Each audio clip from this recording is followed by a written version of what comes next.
Hi, I'm Linda Matthews. Today I'm going to show you how to make a custom notebook or journal with blank pages. Using these instructions, you can make notebooks of any size or type, such as creative journals, bullet journals, or traveler's notebook inserts. These simple handmade notebooks are easy to make, and you can use them for writing or note-taking, of course, but the main advantage of making your own notebooks and journals is that you can make them in any size using any type of paper. For a writing journal or notebook, you could use pages made from copy paper, or if you wanted to make a journal for painting or sketching, you could make pages using watercolor paper or mixed media paper. In this video, I'll be making a standard size traveler's notebook insert, which is about 4¼ inches wide by 8¼ inches high. For the cover, I'm using one of my printable traveler's notebook covers, printed out onto a piece of cardstock. These printables come as a set of 3 covers, together with a variety of pages with lines, dots, grid, and a blank page.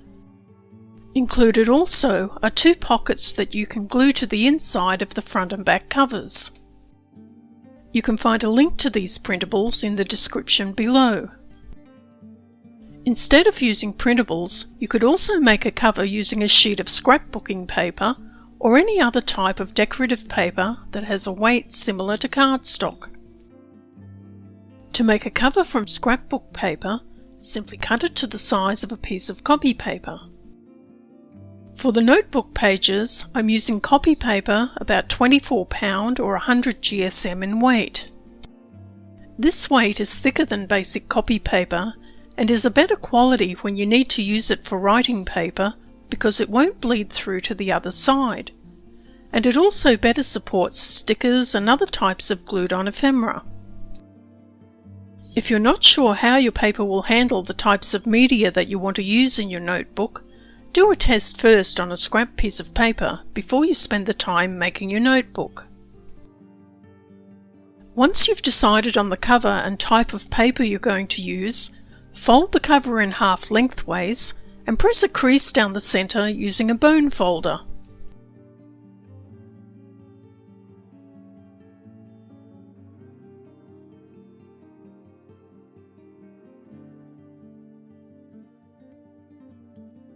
Do the same for each of the pages.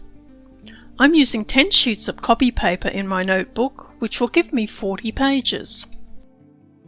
You may be able to add a few extra pages if you wanted to, but you don't want your notebook to be too bulky. 10 sheets of copy paper is usually a good number to use. If you are using thicker paper, such as watercolor paper, you may need to use less sheets.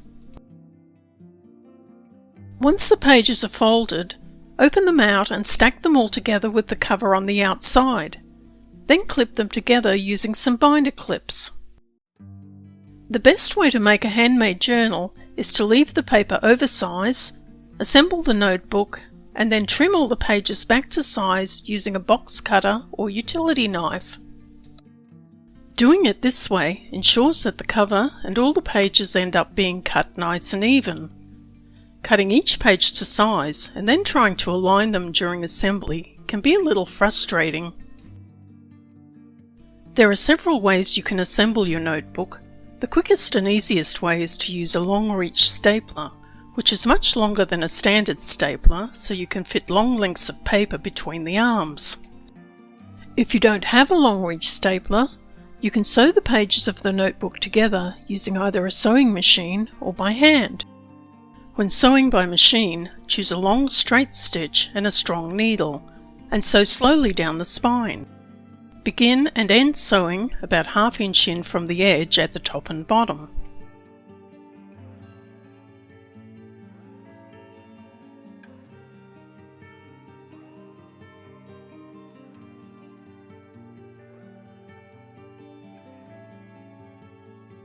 When you're done sewing, pull the thread tails through to the inside and tie them off in a knot.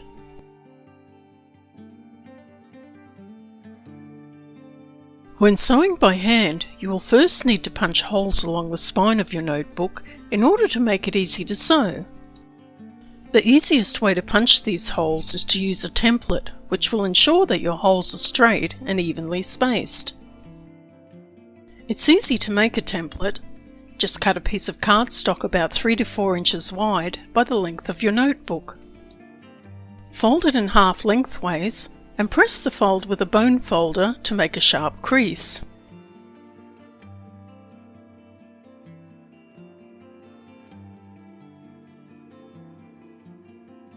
Open the template, then using a ruler and a pen or pencil, mark along the centre fold at half-inch intervals, starting and stopping about half-inch in from each end.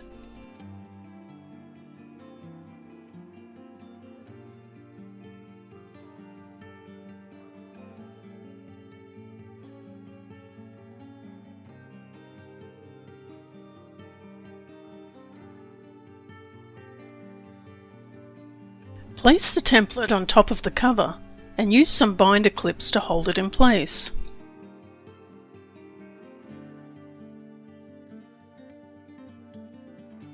To make it easy to punch the holes, open up an old book or magazine and push the centre of the notebook into the centre of the open pages. This acts like a cradle and helps to guide the awl to make it easy to punch the holes. If you don't have an old book or magazine that you can use, place the notebook on a towel to protect the surface of your tabletop as you punch the holes. Use a bookbinding awl to punch holes through each of the marks. If you don't have a bookbinding awl, you could use a thick embroidery needle or even a push pin.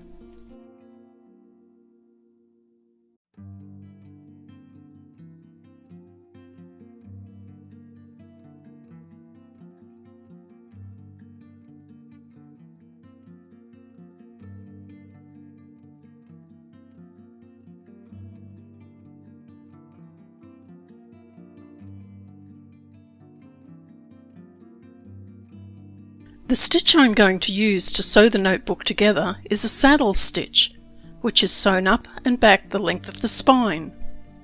So cut a length of hand embroidery thread about 2.5 times the length of the notebook. You need a bit extra to tie off. I'm going to use 3 strands of this embroidery floss, however you could also use thick embroidery thread such as pearl cotton. I like to wax my thread before I use it. Waxing the thread makes it stronger and helps to avoid the thread tangling as you sew.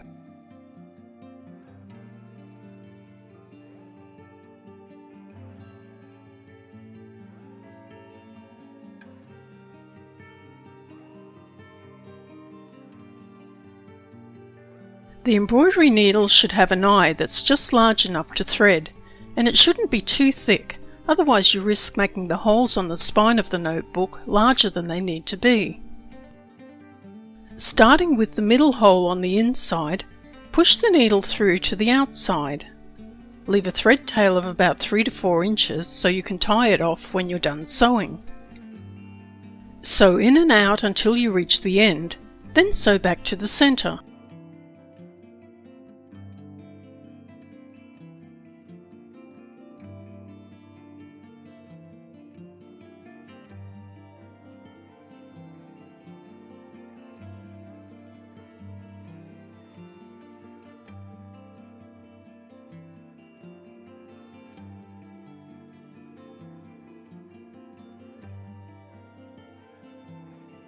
Keep sewing in and out to the other end and then back again.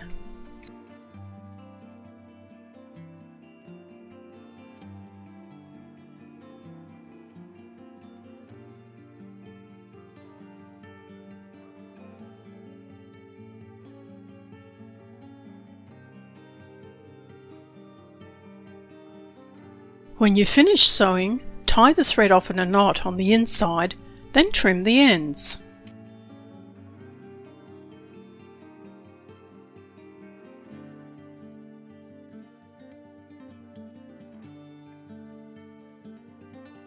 The size of this notebook is a standard size traveller's notebook, which is approximately 4¼ inches wide by 8¼ inches high.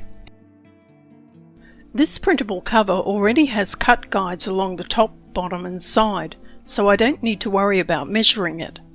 However, if you're using a cover made from scrapbook paper or some other type of decorative paper, you would need to accurately measure where you need to cut.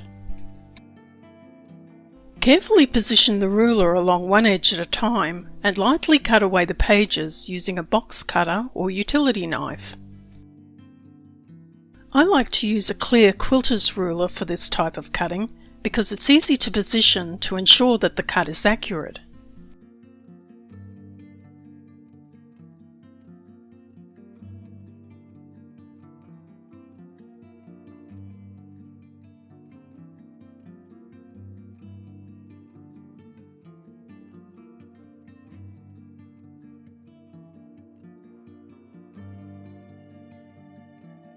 Once you've finished cutting, if the edges feel a little rough, simply run a sanding block over them to smooth things out.